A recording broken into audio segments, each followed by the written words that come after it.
What's up again, everybody? Today's a little bit of a different little combo video. I know normally you see my face on the screen and we're on the Dice Coalition Team Builder, or I'm making some graphics and they're flying on the screen with excess.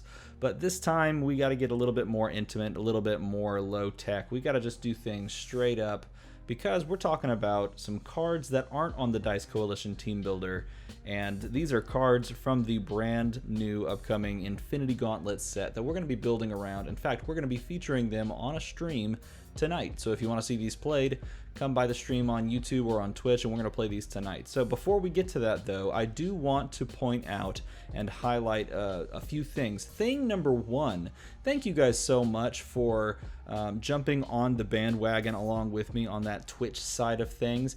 I did that one stream. I had some streams before that where I was just hanging out with a couple of you. That was super fun. I enjoyed playing things like Runeterra on stream and just having a chat. It was super fun.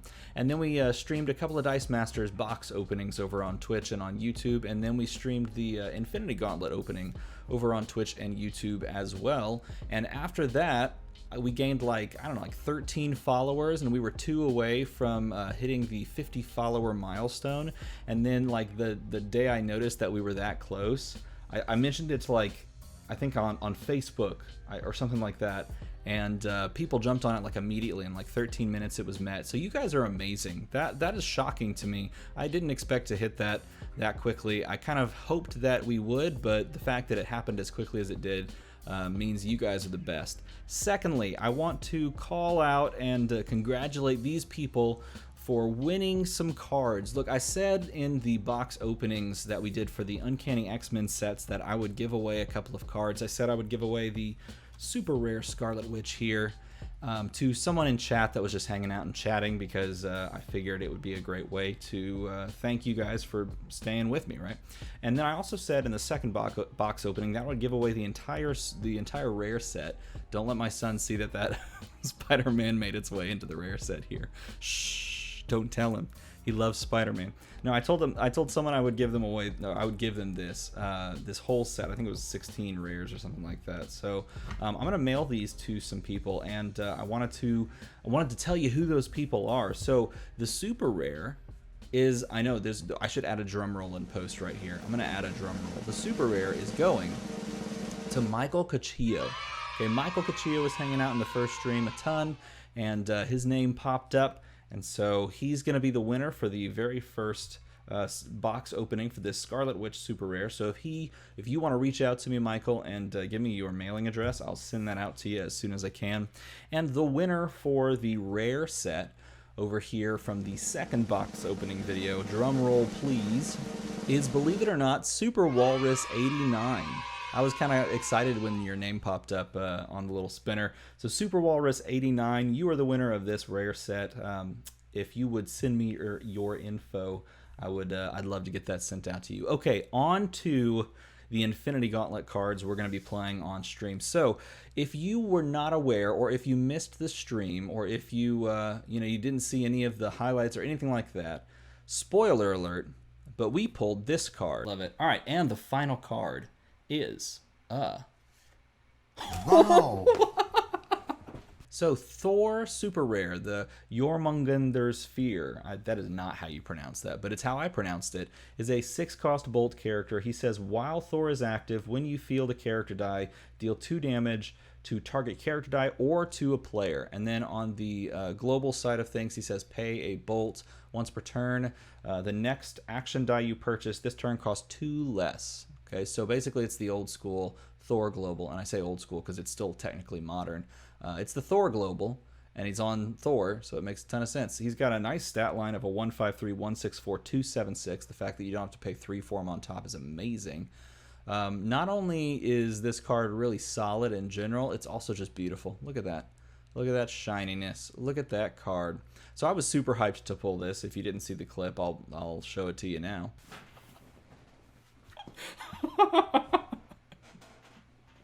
Oh, everyone put your hands up. Put your hands up in the air. Everyone do it. Come on. And I want to build around it. Okay, so let's think about how we can build around this card. I kind of came up with a couple of ideas, but I'm not going to lie. There are some things that I don't think are optimized. Okay, I think they're definitely more rough drafts than they are full on optimized builds. So let's talk about I think the most important thing when it comes to playing Thor here. He's a 6-drop. So how are we going to get to a 6-drop? So I have two builds sort of kind of set up, and I'm going to talk through both of those builds. So obviously both of them are going to feature this Thor tonight. We're going to play these on stream. So with the Thor, we have to think of a way to buy him. And the traditional way, I don't want to say traditional, but the, I guess, more competitive way to buy them is with a suite of cards. We will be using Clayface. Okay, the Clayface Global says pay a mask. Once per turn, you can take a die from your used pile and add it to your reserve pool on any energy face. And the beauty of a card like this is that you can essentially just take any die, including a character die, from your used that you've purchased previously, right? Pay a mask, take it out of your used, put it on reserve, and then put it to a double energy face. So you turn one mask into two of whatever you want, okay? Which is really, really cool because then you can use that if you've purchased, like, for example, a fist character. You can use that to activate the Kree Captain Global a lot more easily. And the Kree Captain Global says pay 2 fists once per turn. The next character die you purchase this turn costs 3 less.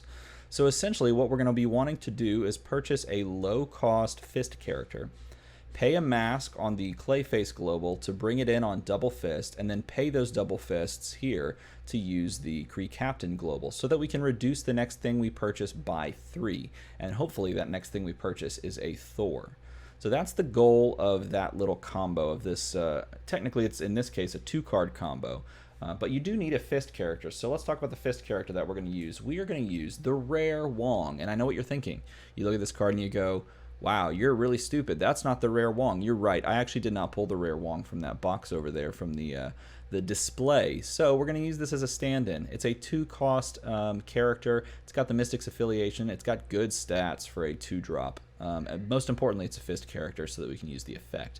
Now the rare, and I'll put that on the screen, the rare has a really beneficial ability of if you pay a mask when you field it, you get to re-roll one of your opponent's character dice. So outside of just using it for the combo of Clayface, Kree Captain, you can also just use this by fielding it and doing beneficial things with it, which is great with Thor because, again, when you field a character die, Thor is going to trigger and deal 2 damage to either your opponent or a character die they control. So now I know what you're also thinking. You're thinking, man, this is not optimized because this is a 2-drop fist and you should be running the 1-cost Poxwalker. And I totally agree, but I figured I'd give the 2-cost Wong a try and see how it plays, essentially. Technically, if you wanted to be a little bit more streamlined, you would just run the blank text 1-cost Poxwalker so you can pay a fist on turn 1 and then Clayface it in turn 2 or something like that. But we're going to give the Wong a try. Now, the last in the suite of globals that makes this a little easier to use past the Kree Captain is Atlas. Okay, why Atlas? Well, obviously we want to be able to prep things that we purchase and bag fix, and it's a fist global, and we already have a fist character that we plan on purchasing, so Atlas just makes a ton of sense. You'll oftentimes, if you're looking at competitive lists, or I guess more semi-competitive lists, you'll oftentimes see Atlas and Kree Captain and Clayface sort of all paired together, particularly with that 1-cost Poxwalker that we talked about. So this is very much unsurprising that this would be on the list as well. Okay, now let's talk about more cards that are going to make the cut when it comes to what we're doing with purchasing and how we're going to win the game with Thor. Okay, so we currently have 5 cards of the 8-card team selected. So let's talk about a couple of the other cards that we've selected to go alongside this. So when we opened Thor, I asked everybody on stream, tell me how to break this card. What would you pair with this that you think would go really well? And I'm pretty sure it was DM North's Jordo that suggested Jubilee Wondra. Jubilee Wondra is a 3-drop Bolt character, and then Bolt synergy there is nice. She's a Bolt character. Thor's a Bolt character. Generally, that is a good thing. She's got the standard Jubilee stat line. She's got the X-Men affiliation, but really we're here for the ability which says when fielded, deal 2 damage to target opposing character die or opponent. So essentially, she is a mini version of Thor, right? Which is kind of cool. When you field her, she just does the Thor ability that Thor has. When he sees something get fielded, he deals 2. When she is fielded, she deals 2. That means if Thor's active and Jubilee's out there, she's going to deal 4, well, technically she'll deal 2 and Thor will deal 2. You'll deal 4 to your opponent most likely, which is really cool. Now, in addition to a great low drop character that helps push burn damage, we have another low drop character that's going to help in another way. Also technically helps push burn damage. Dani Moonstar, 2-drop mask character, empathic illusion casting, has the wall of text ability that essentially means if she is blocked, then you basically get to deal 2 to your opponent. In a lot of ways. I'll let you read that ability for yourself. But once she's blocked, she's going to reroll whatever character blocks her, and depending on the outcome, she's just going to deal 2 and come back to the field, or she's probably going to get KO'd and cycle. Either way, if you're fielding her, she's getting to trigger the Thor ability, dealing 2 damage to your opponent, and then you attack with her. She's probably either going to deal 2 damage based on your opponent letting her go through, or if they try to block and they are successful, she'll cycle, or if they try to block and they're unsuccessful, they'll take 2 damage. So, I mean, there's all good things for this card being on the team. Plus, it's a mask character, and if we ever want to use the Clayface thing multiple times, or have multiple masks kind of floating around, Dani Moonstar allows us to do that. So she's going to make the team as well. So that's 7 out of the 8 cards that we have on our actual team. That's not talking about the basic actions. So we have several that are only used for globals, as you can see right here. These are only ever going to be used for globals. Then we have several that we could purchase into. I think we're always going to be purchasing into Wong, so the decision after that would be, do we purchase into these as well? Which leaves one spot open, flex spot. So I'm curious, I would actually ask you, what do you put in the final spot on this team? Do you put another utility global? Do you put another character that you would buy? What is your final slot on this team? Because here we have 7 cards out of the 8, and I'll take your suggestions. If you leave a comment, if I have the card, which I hopefully do, I'll pull it out and I'll throw it down on the team as well, and I'll play that along with you guys tonight. Now, let's talk about the basic actions as well. We don't want to leave those out because I think one of them, for me, is like the first thing that I thought of when it came to playing a Thor team. And the first thing that I thought of, the fact that he's got the Thor global on him makes it just a shoo-in, easy fit to play Instant War. Instant War allows you, when you play it, to force both players to draw 3 dice and field all sidekicks that they drew. Now the cool thing about this is you're fielding the sidekicks, which will trigger, on your end, will trigger Thor. So if you pull 3 sidekicks, Thor deals 6 damage. And you can divvy that up in denominations of 2, which is crazy, okay? And Thor has the global that allows this to cost a net 2, a bolt plus any other energy, and you can buy Instant War. That is bonkers. So I feel like this combo is a really low-hanging fruit, really easy kind of combo to pull off. So I'm looking forward to trying that tonight. And I mulled over the options for the last global, and I couldn't really decide on one that I loved. I say global because I always think of basic actions as being global, unless you're trying to, I guess, buy like throne bricks. But I ended up deciding to put on Walk with Elias just for the mask global, so that you can more easily perhaps purchase your Thor by using that to set up the Thor turn. Maybe on turn 3 you buy him on turn 3 and then he cycles back into the bag on turn 4, so you can pull him on turn 4, something like that, I would guess. Would be what we're going to try to go for tonight. But again, I'm interested to see what you guys would say. What would you recommend in this slot? Do you like Walk with Elias, or would you swap something else in? So this is the more competitive build, I say, of the 2 that I have. Let's talk about the spicier build, the build that I think is just too much to pass up. We got to try it, and we should start in the same place we did before. Thor here is a 6-drop, and 6 drops can be kind of hard to get, so we need a ramp mechanism or a kind of cheaty way, like we did with Clayface, Kree Captain, and a Fist character, to get to 6. So instead of doing the Clayface, Kree Captain, and a Fist character, we're going to try to use Rush. Rush here is printed on a 2-cost Bolt character in the form of Rocket Raccoon. Rush is a mechanic that is new to the game with the Infinity Gauntlet set. If you want to check out what Rush does, go over to the video that I post up in the top right, if I get it right about now. Anyway, Rush essentially just draws you extra dice if the rushing die sees a certain die drawn alongside of it. That's all I'll say for that, because the video that I made is a lot more thorough. But he's going to rush alongside of a shield character so he can get his trigger. He's going to rush alongside of Drax. Now this Drax is the common, but we're going to be proxying him for the uncommon I, for some reason, didn't pull the uncommon out of the box, which is fine. And the uncommon rushes for bolts. So essentially, we're going to have a shield character rushing for bolts that will trigger and draw you extra dice if it sees a bolt character or a bolt die, and a bolt character rushing for shields that will draw you extra dice if it sees a shield die, which is pretty cool.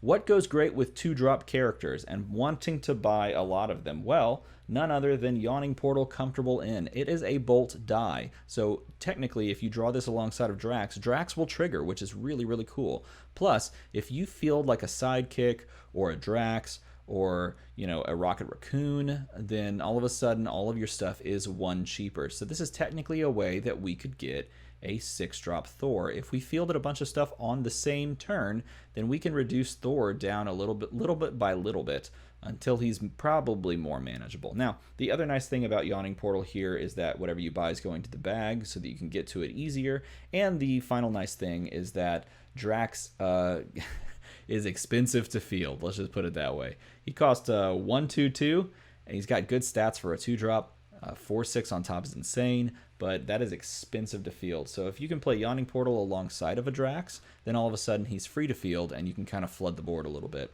The next card in the list is one that I think is absolutely necessary, if not for anything but the global. Okay, the fact that we now have returning to Modern, the pay a mask once per turn, field a sidekick from your used pile, returning to Modern, means that Yawning Portal is now so much easier to trigger, okay? Because all you need is to roll a Yawning Portal, have a sidekick in used, and have a mask, because then you can just field a sidekick, and all of a sudden Yawning Portal triggers. Everything you buy is going to go to the bag, obviously before you field the sidekick, but it's all reduced by 1 as well. Now, we don't actually plan on buying the Collector at any point, but if we did, we could access his Awaken ability and use that to pull a character die from our card that is 3 or less, and then it would go back at the end of the turn. But we didn't actually put any any triggers for Awaken onto the team, so we don't actually ever plan on buying this. This is literally just for the global and for the benefit of bringing a sidekick in and reducing everything by Yawning Portal, or bringing a sidekick in and dealing 2 damage with Thor. Next up is Supreme Intelligence.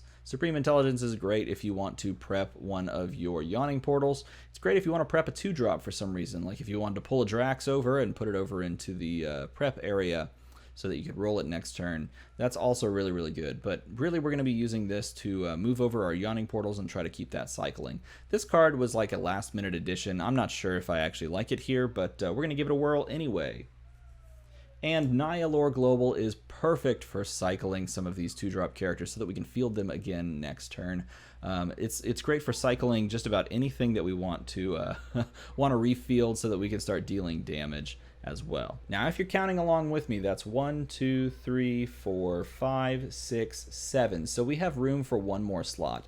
Okay, now I'm not sure which one I would prefer. Would I prefer Jubilee Wondra to go on this team from the previous team? Would I prefer the Danny Moonstar, the 2-drop Danny Moonstar mask character to go on? That does provide us a way to get masks, which is nice. This is Bolt Synergy, which allows you to kind of buy it off of Yawning Portal misses or off of Rocket Raccoon misses. I could even consider putting like a Wong on there, or maybe an Atlas on there. So you tell me, again, tell me which one of these cards, what card do you add to that?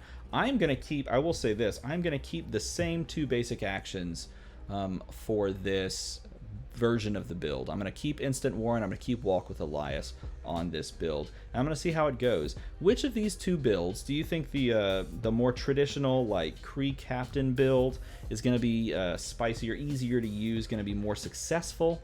Or do you think using the kind of crazy rush mechanic, you think Rush is going to be more successful? Let me know. Let me know which you think is going to be better tonight. And if you want to come check out the fun, or if you wanted to come play, we're going to be streaming tonight from 8 to 10 with these teams, trying to figure out how the super rare Thor works, and if it works, and if it's awesome or what. If you want to get in on the action, I think we're going to do like a I've Got Next thing, where I'm just going to get into a room, and then if anyone wants to hop in and play, they can play, and then if someone else wants to hop in after them, they can play after them, and we'll just hang out. We'll just have a good time, see how these cards work, and go from there. So if you want to check that out, like I said, 8 to 10 on this YouTube channel or on Twitch. As always, everybody, thanks for watching.